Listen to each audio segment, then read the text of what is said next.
Thank you very much. Appreciate the colleague from Utah organizing this. My. What have our majority leader and the Democrats in the Senate wrought? They have overturned 227 years of precedents that my colleagues have talked about. 21 previous impeachments, all scheduled for trial. 17 came to trial, and the ones that did not, because the person who was to be impeached was either expelled or dismissed prior to the trial. To my colleague from Texas's point about the media being complicit, one of the headlines in Politico that I was told about said the trial lasted only 3 hours. There was no trial. There was no trial. The majority leader decided that he could determine what was unconstitutional and get every single one of his Democrats along partisan lines to vote for it. Said it was unconstitutional. Did not rise to the level of high crimes and misdemeanors. Let me briefly examine that. Article 1, sent over to us by the House. I'm just going to read the title. Willful and systematic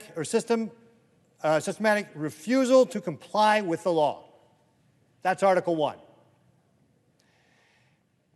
Let me tell you about complying with the law. Prior to this administration, the Trump administration had brought illegal crossings down to a 45-year low. What we have seen since then is an explosion of illegal crossings.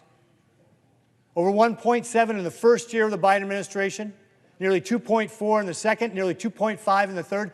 Now, if you count all the people who tried to cross the border illegal or have crossed the border, including the gotaways, it's 9.4 million people, larger than the population of New York City. 300,000 in just December alone. That is larger than our capital city, Nebraska, Lincoln.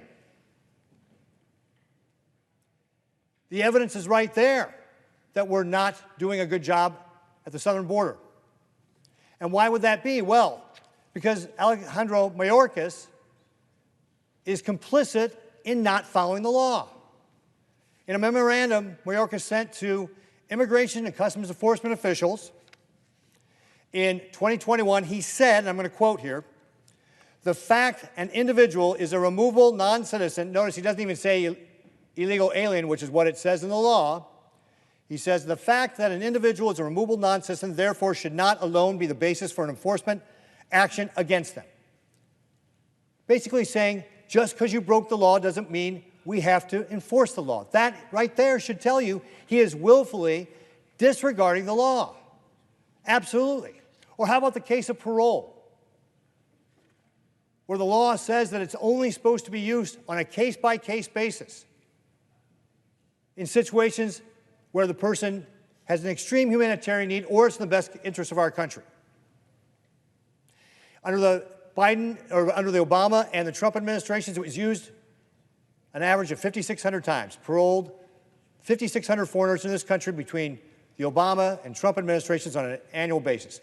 Last year alone, Mayorkas paroled into this country 1.2 million for whole classes of people. A clear abuse of the law. Folks, when you see instances where the Secretary for Homeland Security is not following the law, doesn't that raise the question, shouldn't we have a trial? Shouldn't we examine whether or not he actually should be convicted of this? And yet, as my colleagues have pointed out, not a single Democrat, partisan line, said no, that is not willful disregard of the law. Let's move on to Article 2. Article 2, again, I'm just going to read the title of this. Sent over, says breach of public trust. Breach of public trust. Well, what does that mean?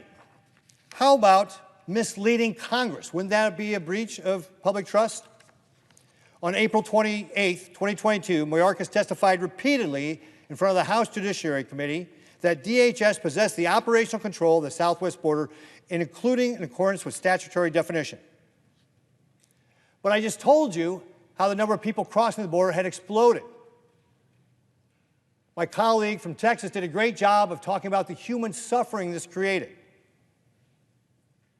If we had been allowed to have a trial, we would have heard from Border Patrol agents who would have come up and testified personally that the border was not secure. I have been down to that border as well, 4 times. I've seen the people coming across. That border is not secure. In the last trip down there, it was mostly Hondurans, but it was a couple from Moldova on the Russian border that had paid to get across to our border because the whole world knows it's open. This is absolutely what we are talking about. That this is why we have to hear the evidence to go and determine whether or not there is guilt or innocence, and the Democrats have denied it, and it is to the detriment of our Constitution and our country that we are not being allowed to have a trial, to examine the evidence, and determine whether or not Alejandro Mayorkas is guilty and whether or not he should be impeached. I think the few things I have laid out here this afternoon go exactly to we should examine the questions. And the Democrats chose not to even ask the questions before they dismissed us entirely. Thank you to my colleague from Utah for giving me the opportunity to be able to address these issues.